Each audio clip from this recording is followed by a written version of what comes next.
Hello guys, എല്ലാവർക്കും സുഖമല്ലേ? എല്ലാവർക്കും എൻ്റെ ഈദ് മുബാറക്. അപ്പോൾ പെരുന്നാളിൻ്റെ തലേ ദിവസമാണ് കേട്ടോ നമ്മുടെ ഷോപ്പിംഗ് അവസാനിച്ചത്. അപ്പോൾ അതിൻ്റെ കച്ചറകളൊക്കെ റൂമിൽ അതേപോലെ കിടപ്പുണ്ട്. കാരണം വീട്ടിലെത്തിയപ്പോൾ ലേറ്റായിട്ടുണ്ടായി, അപ്പോൾ ഒന്നും ക്ലീൻ ചെയ്യാൻ പറ്റിയിട്ടുണ്ടായില്ല. അപ്പോൾ രാവിലെ എല്ലാവരും പള്ളിയിൽ പോയ സമയത്ത് ഞാൻ വീടൊക്കെ ഒന്ന് ക്ലീൻ ചെയ്ത് എല്ലായിടവും തൂത്ത് വൃത്തിയാക്കി ഇട്ടിട്ടോ. എന്നാൽ പിന്നെ നമുക്ക് അവർ വരുമ്പോൾ അവരുടെ കൂടെ ഇരുന്ന് ഫുഡ് കഴിക്കാമല്ലോ. അപ്പോൾ അങ്ങനെ നമ്മൾ ഫുഡൊക്കെ ഓൾമോസ്റ്റ് കറിയൊക്കെ ഇന്നലെ രാത്രി തന്നെ മാമി ഉണ്ടാക്കിയിട്ടുണ്ടായി. ഞാൻ വെജീസൊക്കെ ഒന്ന് അരിഞ്ഞ് കൊടുത്തപ്പോൾ പെട്ടെന്ന് കാര്യം ഷടപ്പെട്ടിരുന്ന് നമ്മൾ ഫുഡൊക്കെ റെഡിയാക്കിയിട്ടുണ്ടായി. അപ്പോൾ ഇനിയിപ്പോൾ അവർ വന്നാൽ ഫുഡ് കഴിക്കാൻ ഞാൻ അവരെ അങ്ങനെ കാത്തിരിക്കുക. അവസാനം പള്ളിയിൽ നിന്ന് കാക്ക വന്നു. അങ്ങനെ നമ്മൾ ഫുഡ് കഴിക്കാൻ പോവാം. ഇന്ന് രാവിലത്തേക്ക് നമുക്ക് പൊറോട്ട, അതുപോലെ ബീഫ് പെരട്ടും ചിക്കൻ ഫ്രൈയും ആണ് കേട്ടോ ഉള്ളത്. മട്ടൻ കറിയുണ്ട്. ഞാൻ മട്ടൻ്റെ വലിയ ഫാനല്ല, സോ ഞാൻ അത് കൂട്ടുന്നില്ല. അങ്ങനെ ഫുഡൊക്കെ കഴിച്ച് റുവാക്കുട്ടിയെ ഫസ്റ്റ് കോസ്റ്റ്യൂമിലോട്ട് ചേഞ്ച് ചെയ്തിട്ടോ. ഇത് ഇവിടുത്തെ കാക്കയുടെ പാരൻസ് വാങ്ങിച്ചു കൊടുത്തതാണ് കേട്ടോ. അങ്ങനെ ഡ്രസ്സൊക്കെ ഇട്ട് അവൾ കുറേ ഫോട്ടോസൊക്കെ എടുത്തു. ഇനി നമ്മൾ പോകുന്നത് കൊറിയർ ഓഫീസിലേക്കാണ്. ഒരു മോണിറ്റർ ഓർഡർ ചെയ്തിട്ടുണ്ടായിരുന്നു, അത് കൊറിയർ ഓഫീസിൽ വന്നിരിപ്പുണ്ട്. സോ നമ്മൾ കളക്ട് ചെയ്യാൻ പോകാമെന്ന് വിളിച്ച് പറഞ്ഞിട്ടുണ്ടായി. അപ്പോൾ അത് വാങ്ങാൻ വേണ്ടി പോവാം കേട്ടോ. ഹലോ ഗൈസ്, അപ്പോൾ കൊറിയർ ഓഫീസിലേക്ക് പോയിട്ട് വന്നു. പുറത്തെ വെയിലെന്നൊക്കെ പറഞ്ഞാൽ എൻ്റെ അമ്മേ സഹിക്കാൻ പറ്റത്തില്ല. അത്രയും വെയിലും അത്രയും ചൂടാണ്. ഹെൽമെറ്റൊക്കെ വെച്ചിട്ട് തലയൊക്കെ വേദന എടുക്കുക. അപ്പോൾ അന്ന് കുറച്ച് വെള്ളമൊക്കെ കുടിച്ച് കുറച്ച് നേരം കിടന്നു. അപ്പോൾ ഞാൻ എൻ്റെ ഔട്ട്ഫിറ്റ് ഒന്ന് ചേഞ്ച് ചെയ്തിട്ടോ. അപ്പോൾ ഇതാണ് എൻ്റെ ഈദ് ഔട്ട്ഫിറ്റ്. പരിപാടി വീട്ടിലേക്കൊന്ന് പോകണം.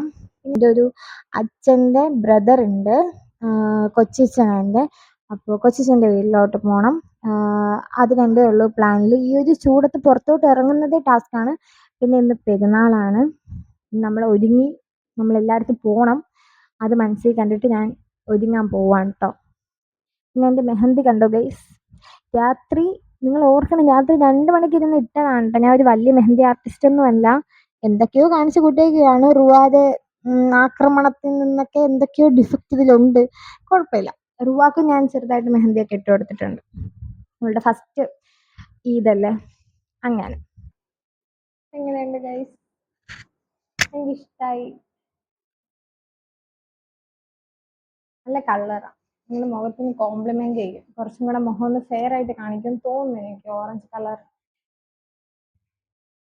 അപ്പോൾ ഒരു തട്ടിക്കൂട്ട് ഒരുക്കമൊക്കെ കഴിഞ്ഞു. റുവായെ എൻ്റെ വീട്ടുകാർ വാങ്ങിച്ചു കൊടുത്ത ഡ്രസ്സാണ് കേട്ടോ. അപ്പോൾ അതിട്ട് വീട്ടിലേക്ക് കൊണ്ടുപോകാമെന്ന് വിചാരിച്ചു. അങ്ങനെ ഡ്രസ്സൊക്കെ മാറ്റി. അപ്പോൾ ഞാൻ നേരത്തെ പറഞ്ഞ പോലെ എൻ്റെ കൊച്ചാടെ വീട്ടിലേക്കാണ് കേട്ടോ ആദ്യം പോയത്. അവിടെ റുവായുടെ കുറേ മാമിമാരൊക്കെ ഉണ്ട്. അങ്ങനെ അവരുടെ കൂടെ റുവ കളിക്കുവാണ്. എന്നിട്ട് ഞാൻ നേരെ വീട്ടിൽ വന്നു. വീട്ടിൽ വന്നതോടെ കാക്ക ഒന്ന് കുറച്ച് നേരം കിടന്ന് ഉറങ്ങിയിട്ടുണ്ടായിട്ടോ. അപ്പോൾ ആ സമയത്ത് നമ്മൾ കളിച്ചുകൊണ്ടിരുന്നു. കുറച്ച് വീഡിയോസും ഫോട്ടോസൊക്കെ എടുക്കാൻ വേണ്ടി വെളിയിൽ ഇറങ്ങി. പക്ഷേ ഈ ചൂടത്ത് ഒന്നും നടക്കുന്നില്ല ഗൈസ്. റുവാക്ക് ഉടുപ്പൊക്കെ ഇങ്ങനെ ഇട്ടിട്ട് ഭയങ്കര അസ്വസ്ഥത. അങ്ങനെ ഡ്രസ്സൊക്കെ മാറ്റി കൊടുത്തു കേട്ടോ. പിന്നെ ബിരിയാണി കഴിച്ചപ്പോൾ നല്ല ലേറ്റ് ആയിട്ടുണ്ടായി. നമ്മളൊരു വൈകുന്നേരം സമയത്താട്ടോ ബിരിയാണിയൊക്കെ കഴിക്കുന്നത്. അത്രയും വയറും രാവിലത്തെ നല്ല ഫില്ലിംഗ് ആയിരുന്നു. അങ്ങനെ ഫുഡൊക്കെ കഴിച്ച് കഴിഞ്ഞ് ഇച്ചിരി ഐസ്ക്രീമും കൂടെ കഴിച്ചിട്ട് വീട്ടിൽ നിന്ന് ഇറങ്ങിയേ.